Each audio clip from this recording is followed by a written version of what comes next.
Hey all, so welcome back to my YouTube channel, Journey with JoJo, Beauty for the Souls. So I am here to beautify your souls today by the grace of God. Excuse me if I do sound funny. I've had a cold for a couple of days, so I'm speaking through my nose and I just sound funny in my head, I guess. But anyway, I know it's because of the cold. But either way, welcome once again. So the last video that I did, I spoke about the danger signs of cheating in a relationship, and I just listed 3 points, and it was one of my best videos, honestly, because for a while it's just a lot's been going on and I've not been satisfied with the quality of my videos. Either way, before we get started on this video, I just pray that God will help us to be discerning.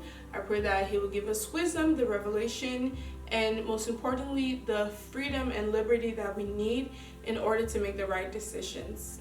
Alright guys, so today what I'll be talking about is a recipe for a disastrous relationship.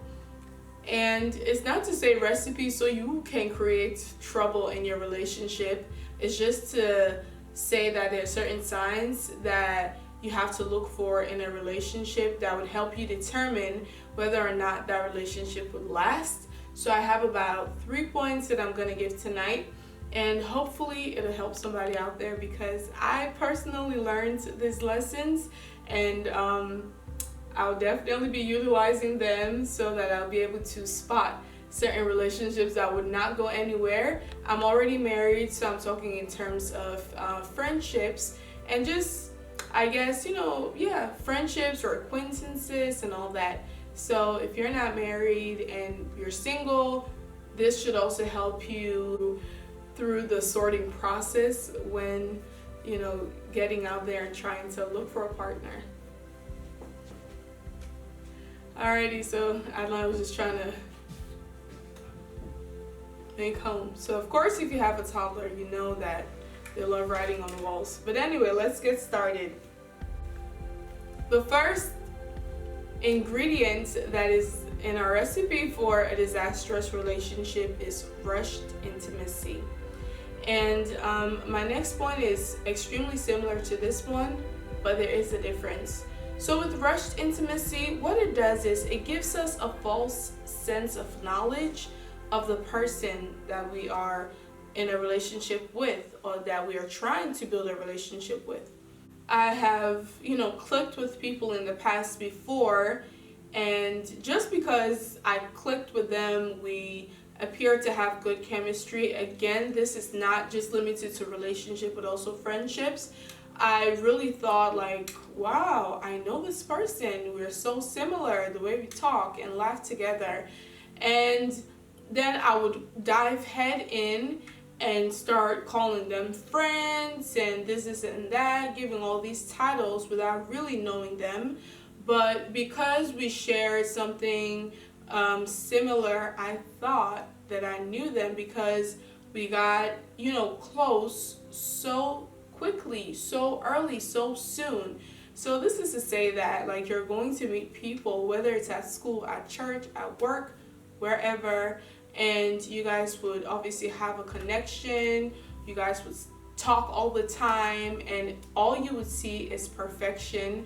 You would not see flaws, you would not see trouble, and that will make you be deceived and think that you know them so well.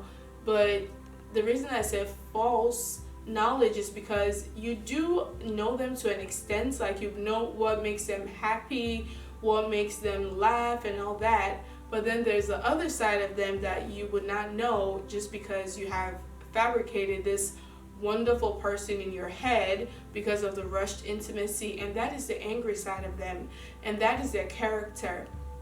And I've learned that character is one of the things that honestly it really takes good and deep in-depth knowledge of the person to know their character. So a lot of us, we just fall for personality, we just fall for everything that's on the outside, we fall for the countenance would fall for the pleasantries, the talk.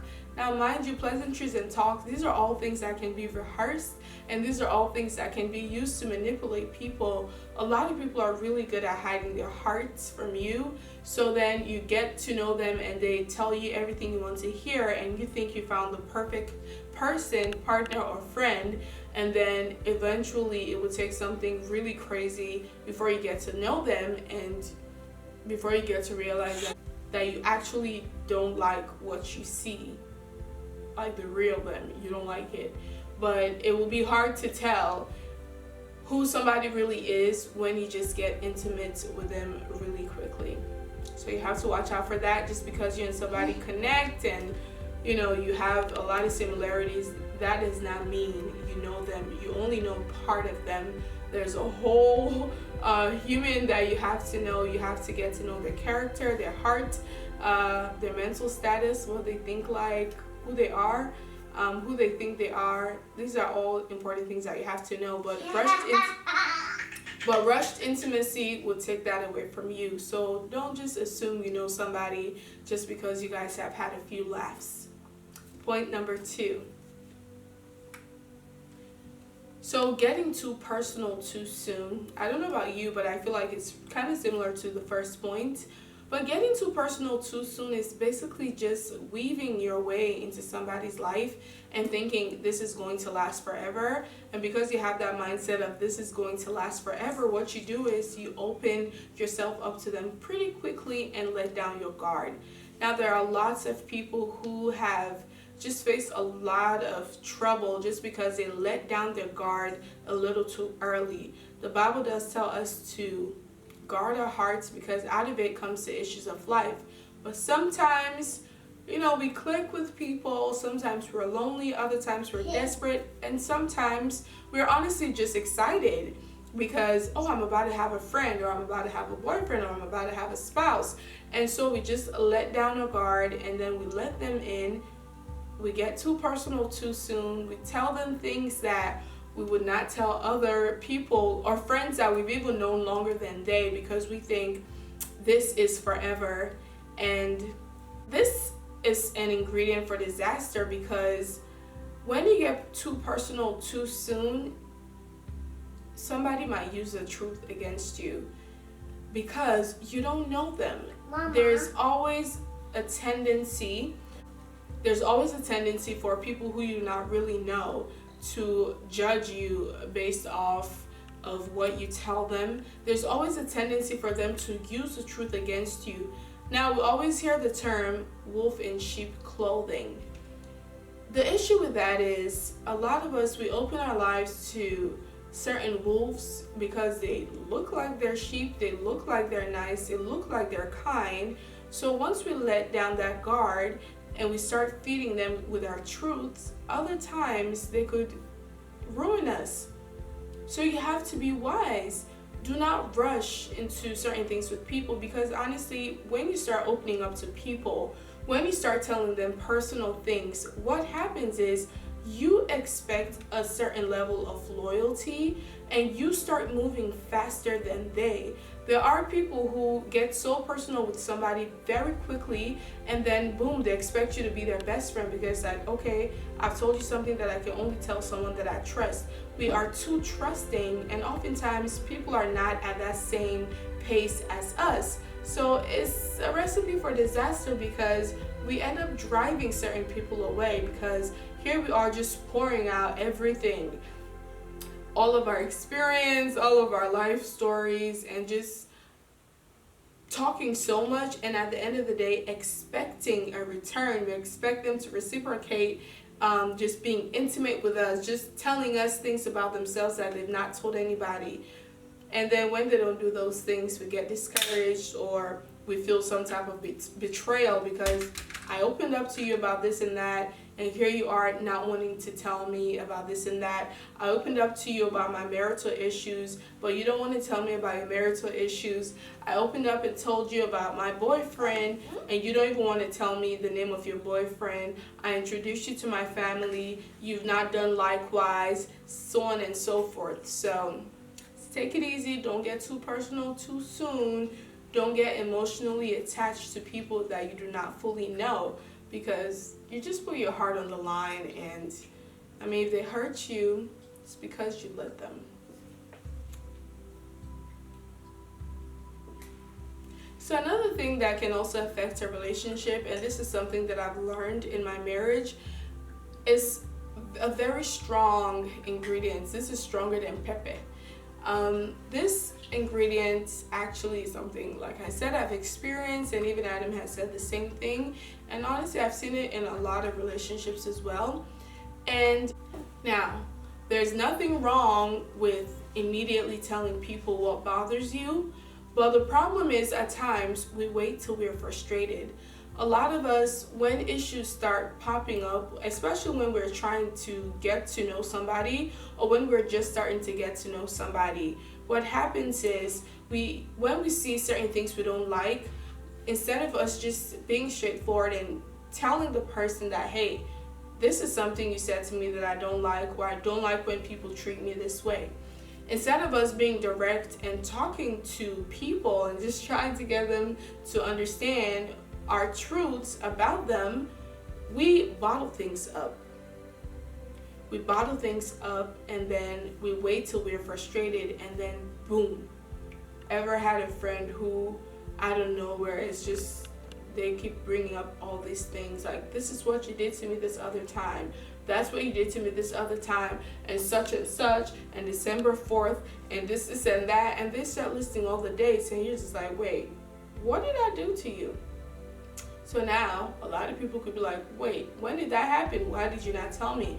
But a lot of people also will be like, I don't have time for you. I don't have time for this. I don't have time for people like you. If that's how you are, if you wait till you're frustrated to tell me the truth, there's the door. So we have to be careful, because telling people the truth is honestly a very sensitive and hard thing, just because the truth hurts, okay?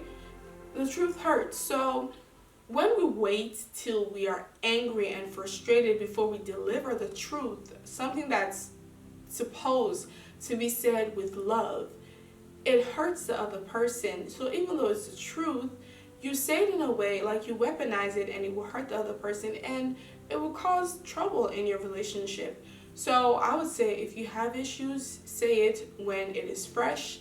If there are things you do not agree with, if there are things you do not like, just say it. Instead of waiting till the feelings simmer and then you're angry and you're explosive. So do not do that. Do not make people feel like they have to walk around eggshells with you, just because when something happens, they don't trust that you're going to tell them. All they know you to do is to take issues, compound them, and then just explode. I personally have little patience, and I'm trying to work on myself so that I don't wait till I'm frustrated till I tell the truth, because then the truth hurts a little more than it should. Like when a doctor is about to give injection, they have to massage the area, clean it first. Even though the injection is going to be painful, the doctor will tell you, breathe, okay, it's about to go in, just hold me, or do this or do that. But if a doctor just waltz in the room and just takes the injection and stabs you, okay, doctor, are you trying to kill me, or are you trying to treat me and make me better? So then we would not trust the doctor, because, okay, he's coming in. Is he going to stab me with the injection? I don't know what he's going to do, because he would not let me know ahead of time what he's going to do. So a lot of us, we cause people not to trust us. A lot of us, we appear to be almost bipolar, because people never know what to expect. So that can cause disaster in a relationship. So if you want your relationships to last, just make sure you take your time. Nothing good comes out of rushed relationships and rushed situations. You know, a lot of times people are great, but we just want to eat the fruit whilst it's raw. We don't want to wait till it's ripe. So certain relationships are actually meant to be in our lives. They're meant to be part of our destinies, but because we rush into it when the person is not ready, when we're not ready, it actually turns out to be toxic and bad for us. So let us just learn. Remember, do not get too personal too soon. Do not rush intimacy, and do not wait till you're frustrated before you tell the truth. So that's practically all I have. But all in all, I just want to thank y'all for coming onto my channel. I pray that God will give us the grace to help us understand each other, and most importantly, the grace to be patient. So thank y'all for coming on to my channel once more. God bless you and your families. And if you do have a suggestion of what you want me to talk about next time, email me. I would link my email in the description. If you have a topic that you want me to talk about, let me know and I would love to do it. So do not forget to subscribe. Let us hit 200 subscribers by the end of the month. That would be really wonderful. So let's keep pushing. God bless you and your families, and may God guard our relationships in Jesus' name. Amen. Bye. Evelyn, do you want to say bye? Come on, let's say bye. Come on. Bye. No, you have to come up. Come on, young girl. Say bye. Over there. Bye. Say bye. Bye. Subscribe. Subscribe. Subscribe. Subscribe. Like. Like. Share. Share. And comment. I comment. God bless you. God bless you. And your And we're families. family. Bye. Mwah. My family. Families. Mwah. Family. Book kiss. Mwah. Yay. Thank you.